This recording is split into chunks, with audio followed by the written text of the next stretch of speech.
assalaamu calaykum daawadayaasha qaaliga ee bartan ku xiran kulanti wanaagsan.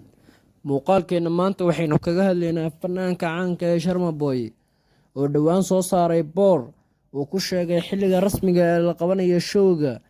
Ayaa boorka waxaa ku caddaa in showga uu dhacayo 1 May 2022. Showgu waxaa lagu galayaa lacag $5, qaybta VIP-dana waa $10.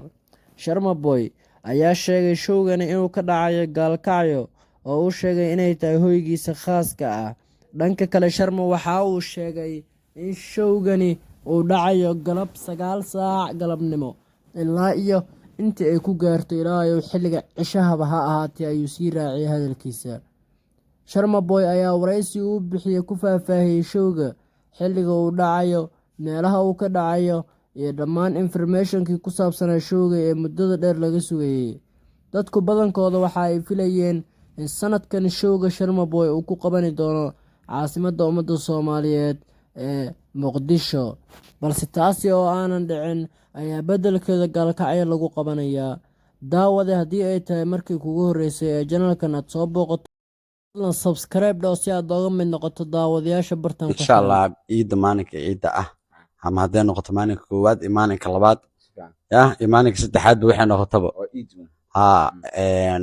waa soo dhejin doonaa. laakiin barnaamijka insha Allah waxaan rajaynaynaa inaan Gaalkacyo ku qabano ciidan barnaamij weliba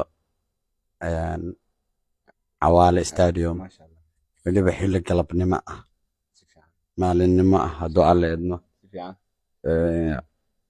iyo habeenimo kee suura gashaa insha Allah. laakiin ciida waa aniga iyo magaaladeedii khaaska ahayd aan jeclaa.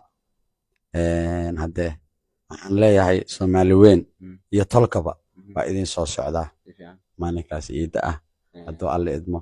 waa inoo iyo Gaalkacyo iyo ma soconnaa waa ka wadanaa ma soconnaa iyo maalinka ciida hadduu alle idmo. waxaan idin leeyahay sidaas iyo waxaan idinkaga tagaynaa nabadgelyo.